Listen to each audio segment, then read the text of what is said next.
ಪರಶುರಾಮ್ಗೆ ಸ್ವಾಗತ ಅಂತ ಹೇಳ್ತಾ ರೂಪನಾತ್ಮಕ ಮೌಲ್ಯಮಾಪನ 2 ಅಂದರೆ ಸಾಧನಾ ಪರೀಕ್ಷೆ FE2 2025-26 10ನೇ ತರಗತಿ ಸಮಾಜ ವಿಜ್ಞಾನದಲ್ಲಿ ಇದೊಂದು ಕ್ವಶನ್ ಪೇಪರ್ ಹಾಕಿದ್ದೀನಿ. ಆಲ್ರೆಡಿ ನಾನು ಒಂದು ಕ್ವಶನ್ ಪೇಪರ್ ಹಾಕಿದ್ದೆ.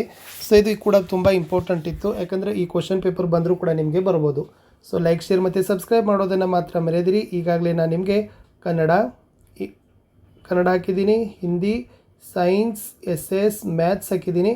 ಸೊ ಇಂಗ್ಲೀಷ್ ಬೇಗನೆ ಬರ್ತದೆ, ಅದನ್ನು ಕೂಡ ನೋಡಿ, ಓಕೆನಾ.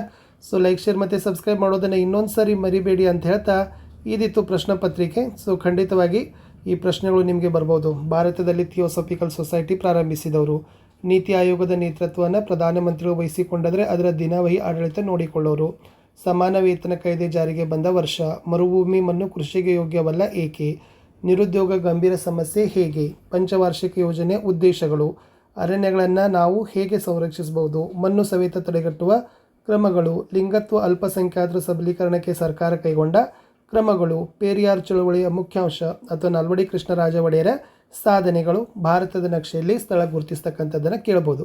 ನಾನು ನಿಮ್ಗೆ ಡೈರೆಕ್ಟಾಗಿ ಉತ್ತರನೇ ತಂದಿದ್ದೀನಿ. ಚೆನ್ನಾಗಿ ಇದನ್ನು ಪ್ರಿಪೇರ್ ಮಾಡ್ಕೊಂಡು ಹೋಗಿ. ಪ್ರಶ್ನೆಗಳು ಬಂದರೆ ಆರಾಮಾಗಿ ಈಸಿಯಾಗಿ ನೀವು ಬರೆದು ಹೆಚ್ಚು ಅಂಕಗಳನ್ನು ತೊಗೊಳ್ಬೋದು. ಸೊ ಫಸ್ಟ್, ಭಾರತದಲ್ಲಿ ಥಿಯೋಸಫಿಕಲ್ ಸೊಸೈಟಿ ಪ್ರಾರಂಭಿಸಿದವರು ಅಂತ ಕೇಳಿದ್ರೆ ಆಪ್ಷನ್ ಬಿ ಎನಿ ಬೆಸೆಂಟ್ ಅನ್ನೋದು ನಿಮಗೆ ಗೊತ್ತಿರಲಿ. ಎರಡನೇ ಪ್ರಶ್ನೆ, ನೀತಿ ಆಯೋಗದ ನೇತೃತ್ವವನ್ನು ಪ್ರಧಾನಮಂತ್ರಿಗಳು ವಹಿಸಿಕೊಂಡಿದ್ದರೆ ಅದರ ದಿನವಹಿ ಆಡಳಿತವನ್ನು ಯಾರು ನೋಡ್ಕೊಳ್ತಾರೆ ಅಂತ ಕೇಳಿದರು. ಆಪ್ಷನ್ ಡಿ ಉಪಾಧ್ಯಕ್ಷರು. ಸೊ ಉಪಾಧ್ಯಕ್ಷರು ಅಂದರೆ ನಿಮ್ಮದು ಉತ್ತರ ಕರೆಕ್ಟ್ ಆಗ್ತದೆ.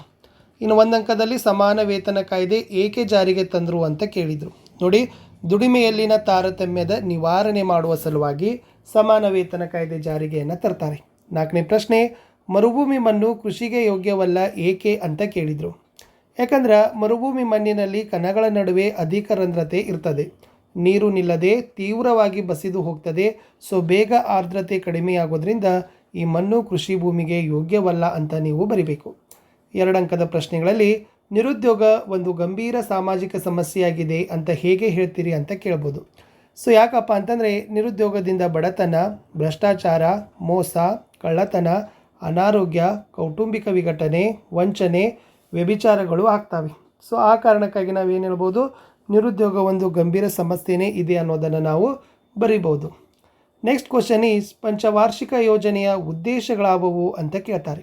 ಸೊ ಪಂಚವಾರ್ಷಿಕ ಯೋಜನೆ ಉದ್ದೇಶಗಳನ್ನು ಬಂದರೆ ಮುಖ್ಯವಾಗಿ ಉತ್ಪಾದನೆಯನ್ನು ಗರಿಷ್ಠ ಮಟ್ಟಕ್ಕೆ ಹೆಚ್ಚಳ ಮಾಡೋದು, ಉದ್ಯೋಗಾವಕಾಶಗಳ ಹೆಚ್ಚಳವನ್ನು ಮಾಡೋದು, ಆರ್ಥಿಕ ಅಸಮಾನತೆಯನ್ನು ಕಡಿಮೆ ಮಾಡೋದು, ಆರ್ಥಿಕ ಸ್ಥಿರತೆಯನ್ನು ಕಾಯ್ದುಕೊಳ್ಳೋದು, ಇನ್ನು ಅರ್ಥವ್ಯವಸ್ಥೆಯ ಆಧುನೀಕರಣವನ್ನು ಮಾಡ್ತಕ್ಕಂಥ ಪಾಯಿಂಟ್ಸ್ಗಳನ್ನು ನೀವು ಬರೀಲೇಬೇಕು.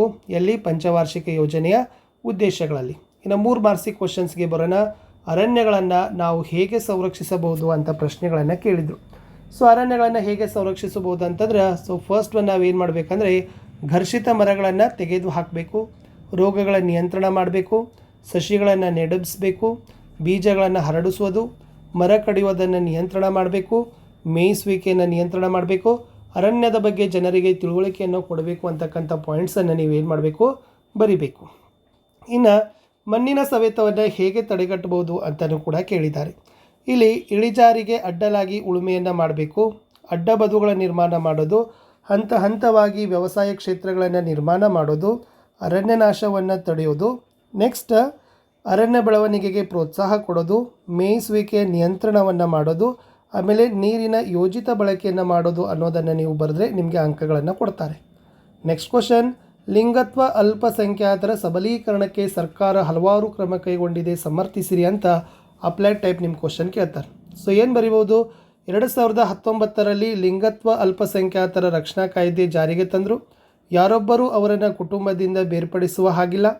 ಇವರ ಸಬಲೀಕರಣಕ್ಕೆ ಸ್ಮೈಲ್ ಯೋಜನೆಯನ್ನು ಜಾರಿ ಮಾಡಿದ್ದಾರೆ. ಇವರ ಕಲ್ಯಾಣಕ್ಕೆ ಪುನರ್ವಸತಿ ಯೋಜನೆ ಜಾರಿ ಮಾಡಿದ್ದಾರೆ. ಇವರ ಕಲ್ಯಾಣಕ್ಕೆ ಸಮಗ್ರ ಪುನರ್ವಸತಿ ಎಂಬ ಉಪಯೋಜನೆ ಜಾರಿ ಮಾಡಿದ್ದಾರೆ.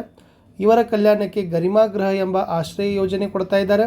2008ರಲ್ಲಿ ತಮಿಳುನಾಡು ಸರ್ಕಾರ ಲಿಂಗತ್ವ ಅಲ್ಪಸಂಖ್ಯಾತ ಕ್ಷೇಮಾಭಿವೃದ್ಧಿ ಮಂಡಳಿಯನ್ನು ರಚಿಸಿದೆ.